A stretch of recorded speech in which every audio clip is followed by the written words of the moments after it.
जय हिंद दोस्तों, स्वागत है आप लोगों का मेरे यूट्यूब चैनल दी सरकारी बाबू में। कैसे हैं आप लोग? आशा करता हूं कि आप लोग अच्छे होंगे। तो दोस्तों, अभी हम लोग झारखंड जीके को पढ़ रहे हैं और पिछला क्लास हम लोग गोड्डा ज़िला का आधा पढ़ा था। तो आज का ये जो क्लास होगा वहाँ से आगे होगा। गोड्डा ज़िला का संपूर्ण परिचय जान रहे हैं हम लोग और इसमें सारे बिंदुओं पर हम लोग चर्चा कर रहे हैं और उसको बहुत अच्छे से विस्तार से पढ़ते जा रहे हैं। इस तरह का मटेरियल आपको किसी भी पुस्तक में नहीं मिलेगा जिस तरह से मैं इस क्लास में बता रहा हूँ। तो इसलिए आप लोग वीडियो को पूरा देखा कीजिए, स्किप मत कीजिए, नहीं तो फिर अच्छे समझ में नहीं आएगा। क्योंकि जो मटेरियल यहाँ पे आप स्क्रीन पर देखते हैं उसके अलावा मैं बहुत कुछ बताते चलता हूँ जो यहाँ पर नहीं होता है पीडीएफ में। तो इसलिए आपको वीडियो को पूरा देखना चाहिए ताकि आपका जो है सो नॉलेज बढ़े। और जिस तरह से मैं एक्स्ट्रा नॉलेज देता हूँ इसमें कि वो सारे नॉलेज आपको किसी भी पुस्तक में नहीं मिलेंगे। तो चलिए आज का क्लास आगे बढ़ाते हैं। तो पिछला जो क्लास था दोस्तों, हम लोगों ने 2011 की जनगणना के अनुसार से जो गोड्डा ज़िला का जो स्थिति है उसको हम लोगों ने जाना था। तो आज जो है यहाँ भौगोलिक इसका जो महत्व है उसको हम लोग जानेंगे और इसके आधार पर नदी को जानेंगे, यहाँ के जो पर्यटन स्थल हैं उसको जानेंगे, मंदिरों को जानेंगे, जलाशयों को जानेंगे, यहाँ के प्रमुख व्यक्तित्व के बारे में जानेंगे, स्वतंत्रता संग्राम में उनका योगदान को जानेंगे। और उसके बाद में आज जो गोड्डा ज़िला का जो इतिहास रहा है वो किस प्रकार से ये ज़िला के रूप में अस्तित्व में आया उसको भी हम लोग जानेंगे। तो बिल्कुल चैनल पे बने रहिए, एकदम पूरा वीडियो पे लगातार बने रहिए, स्किप मत कीजिएगा। और अगर आप नए हैं तो सब्सक्राइब कर लीजिए ताकि आपको कोई क्लास छूटे नहीं। तो देखिए, आज जो हम लोग सबसे पहले पढ़ेंगे तो पर्यटन स्थल पर चलेंगे जिसमें आपका होगा मंदिर भी होगा, पर्यटन स्थल होंगे और ऐतिहासिक स्थल होंगे, तीनों होंगे उसमें। तो इसके इस कड़ी में आता है और उसमें नदी भी होंगे। तो पर्यटन स्थल में तो नदी आ ही जाता है। उसमें सबसे पहले आता है सुंदर नदी। गोड्डा जिला का एक प्रसिद्ध नदी है सुंदर नदी। तो सुंदर नदी जो है सो प्रसिद्ध इसलिए है क्योंकि इस पर सुंदर बांध बनाया गया है। और सुंदर बांध जो है गोड्डा जिला का एकमात्र सिंचाई परियोजना है। और इसका स्थापना जो है दोस्तों 1970 से 1978 के दौरान किया गया था और यही इसका निर्माण का कार्यकाल है। और ये गोड्डा जिला का एकमात्र बोला जाए तो आपका सिंचाई परियोजना है। और आगे चलते हैं, उसके बाद में एक और जो आता है ये मूलर टैंक आता है। ये मूलर टैंक यानी कि एक तरह से बोला जाता है ये एक तालाब का एक रूप है। तो मूलर टैंक का जो निर्माण करवाया था वह एक अंग्रेज अधिकारी फ्रेडरिक मैक्स मूलर ने करवाया था। बस इसके बारे में हमें इतना ही जानना है। इसके बारे में कोई विस्तृत ज़्यादा जानकारी कहीं नहीं मिलती है किसी भी सोर्सेस में। तो आपको बस यही जानना है क्योंकि ये सवाल पूछ देता है कि मूलर टैंक कहाँ पे स्थित है। तो चौंक जाते हैं।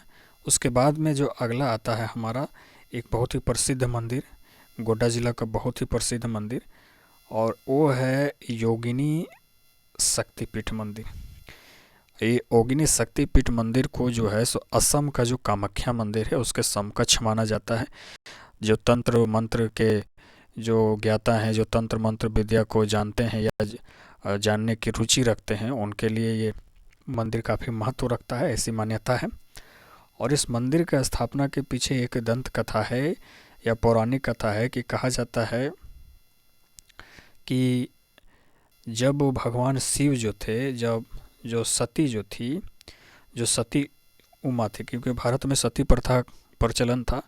तो जब उनके पिता, जब किसी भी महिला का, पुरुष का जब देहांत हो जाता था, उसके पति का देहांत हो जाता था, तो उन्हें जिंदा शव में, उसके पति के शव में ही उसको जिंदा जला दिया जाता था। इस प्रकार की प्रथा को सती प्रथा कहा जाता था। तो उसमें जो है सो सती उमा का भी सती हुई थी। तो वो जो सती उमा होती है उसका जला हुआ शरीर को जो है जब भगवान शिव ला रहे होते हैं तो लाते समय क्रोधित होकर के वो तांडव, जब भगवान शिव जब क्रोधित होते हैं तो क्या करने लगते हैं? तांडव करने लगते हैं, तांडव नृत्य करने लगते हैं। तो वो तांडव नृत्य करने लगते हैं।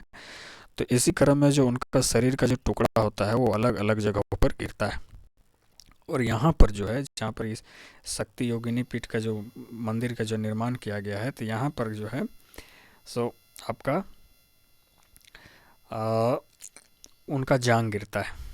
और जब जांग गिरता है तो उनके जो प्रतीक को पूजा करने के लिए यहाँ पर ये मंदिर का निर्माण किया गया है और यहाँ पर पूजा होता है। लगातार उस समय से पूजा होता आ रहा है और अभी भी ये परंपरा जारी है।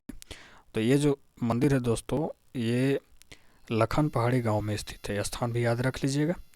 अब आगे चलते हैं और इसके बाद में यहाँ पर देखिए, यहाँ पर 2 दिन जो है, यहाँ पर पूजा करने के लिए 2 दिन महत्वपूर्ण है। मंगल और शनिवार का जो दिन है, यहाँ पर पूजा करने के लिए काफ़ी शुभ माना जाता है। अब अगला जो स्थान हो जाता है वो है बसंत राय जलाशय। यहाँ पर आप देख पा रहे हैं कौन सा है, बसंत राय जलाशय। तो ये जो बसंत राय जलाशय है दोस्तों, इसका निर्माण जो है राजा बसंत राय के द्वारा करवाया गया था।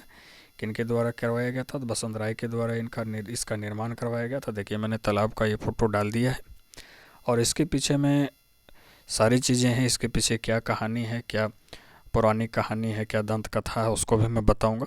इससे पहले मैं इसका जो इम्पोर्टेंट फैक्ट है मैं उसको बता देता हूँ। तो इसका जो कहने का बात है कि ये जगह जलाशय जो है वो पत्थरगामा, जो गोड्डा जिला का जो पत्थरगामा प्रखंड है, प्रखंड मुख्यालय है, वहाँ से 12 किलोमीटर की दूर पर ये है स्थित है। और इसका निर्माण राजा बसंत राय ने करवाया था। और यह जो जलाशय है दोस्तों 50 एकड़ में फैला हुआ है। और एक तरह से अगर माना जाए तो मैं समझता हूँ कि झारखंड का ये सबसे बड़ा कृत्रिम जलाशय है, 50 एकड़ में फैला हुआ।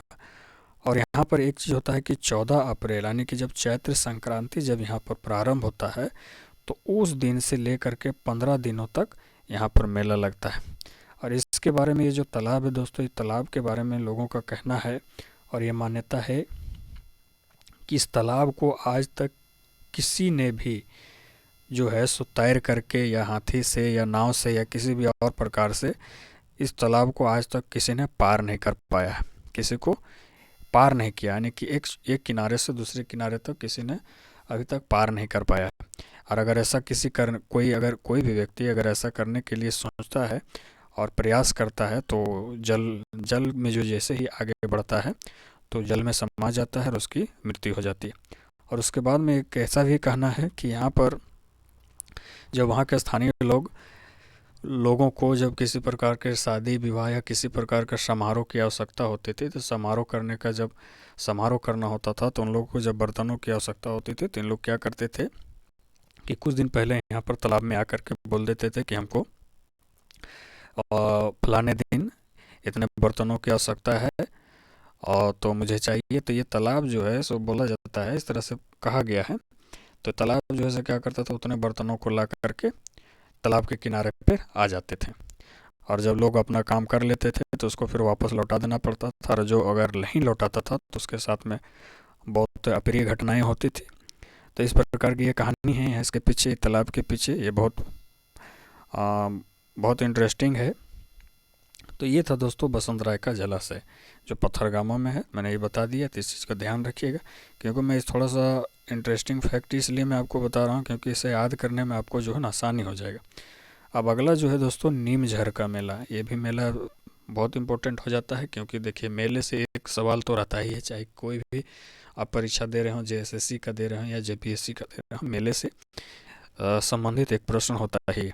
तो नीमझर का जो मेला होता है प्रतिवर्ष 15 और 16 जनवरी को लगाया जाता है, जब मकर संक्रांति होती है उसके बाद लगाया जाता है ये मेला। और ये मेला 2 दिन चलता है। और जो नीमझर का जो मेला है गोड्डा जिला का कौन सी जगह पे लगता है, तो फोड़ैया हाट जगह है, वहाँ पर लगता है। और यहाँ पर जो तालाब है दोस्तों, ये गर्म पानी का तालाब है। और यहाँ पर जो श्रद्धालु आते हैं वो श्रद्धालु आकर के यहाँ पर स्नान करते हैं। ऐसा बोला जाता है कि जितने भी चर्म रोग होते हैं वो उससे यहाँ पे नहाने से ख़त्म हो जाते हैं। और उसके बाद में यहाँ पर प्रसादी लोग चढ़ाते हैं। यहाँ पे इमली का एक पेड़ है, वहाँ पर बैठ करके आराधना करते हैं। और उसके बाद में आगे जब चलते हैं दोस्तों, तो इसके अलावे जो महत्वपूर्ण हो गए, उसके अलावे और भी कुछ पर्यटन स्थल और मंदिरें हैं। तो उनमें से उस श्रृंखला में आता है आपका बारकोप का किला। एक बारकोप का किला आता है, और उसके बाद में भरडीहा दुर्गा मंदिर आता है, और उसके बाद बड़ी दुर्गा मंदिर आता है, और उसके बाद में आता है बेलिनीगढ़ का बुद्ध स्मृति, यानी कि बौद्ध धर्म से या बुद्ध भगवान से संबंधित यहाँ पे बहुत सारी स्मृतियाँ मिली हैं, तो वो आता है। अब आगे चलते हैं दोस्तों, अगर यहाँ की गोड्डा जिला के जो लोग हैं तो इनकी क्या है आजीविका का साधन, तो जैसे यहाँ पर Jindal steel and power plant है। उसके बाद यहाँ बीड़ी बीड़ी उद्योग जो है सो बहुत प्रसिद्ध है, और ये चीज़ पूछा भी जाता है कि बीड़ी उद्योग सबसे सर्वाधिक कहाँ है, तो ये गोड्डा जिला है। ये सवाल पूछा भी गया है, ये चीज़ ध्यान में रख लीजिएगा। उसके बाद मिट्टी के बर्तन का भी उद्योग है यहाँ पे। अब आगे चलते हैं। अगर स्वतंत्रता संग्राम में अगर भाग लेने वाले व्यक्तियों में अगर नाम आएगा तो सबसे जो प्रसिद्ध व्यक्ति आते हैं तो वो आते हैं आपका भागीरथ मांझी। आप तो होंगे, जब हम इसका झारखंड के आंदोलन पढ़ेंगे तो उस समय हम लोग इसके बारे में पूरा विस्तार से जानेंगे। अब देखिए गोड्डा जिला का थोड़ा सा इतिहास आप जान लीजिए। तो गोड्डा जिला का जो इतिहास रहा है दोस्तों, ये संथाल विद्रोह जब 1845 से 55 में जब हुआ था तो उससे संबंध रखने वाले जो संथाल परगना का जो क्षेत्र था वो किसके साथ निर्माण किया गया था, भागलपुर और बीरभूम के कुछ हिस्सों को मिलाकर किया गया था। लेकिन जब 1981 का जनगणना हो रहा होता है तो उस समय भी संथाल परगना का ही भाग होता है। कौन? गोड्डा जिला संथाल परगना का ही भाग होता है। लेकिन 25 मई 1900 यहाँ पे 83 होगा दोस्तों, यहाँ पर 93 हो गया, इसको सुधार लीजिएगा, ये गलत है। 1983 को थोड़ा सा टाइपिंग एरर हो गया है। 25 मई 1983 को संथाल परगना से जो है सो गोड्डा को अलग कर लिया जाता है और एक बिहार के एक अलग जिला के रूप में अस्तित्व में आता है। ताकि इस प्रकार से अगर कहा जाए तो गोड्डा जिला का निर्माण आपको 25 मई 1983 का हुआ। और एक सबसे इम्पोर्टेंट फैक्ट ये कि NH-33 जो है जो आपको गोड्डा जिला से होकर के प्रवेश करती है। तो इस प्रकार से दोस्तों आज का ये जो क्लास हुआ तो आपका गोड्डा जिला भी आज समाप्त हो गया। उसके बाद में अगला जो हमारा होगा ये साहेबगंज जिला होगा। तो साहेबगंज जिला का भी हम लोग पूरा विस्तार पूर्वक अध्ययन करेंगे इसी प्रकार से। तो आप लोग चैनल पर लगातार बने रहिए और साथ में बेल आइकन को प्रेस कर लीजिए और सब्सक्राइब कर लीजिए, और वीडियो को शेयर भी कीजिए, लाइक भी कीजिए, और कमेंट तो बिल्कुल कीजिए कि मैं किस प्रकार से और किस टॉपिक पे वीडियो लाऊं आपके लिए और क्या सुधार करना चाहिए, सब सारी अपनी राय भी दीजिए। तो आज इतना ही। जय हिंद, जय भारत।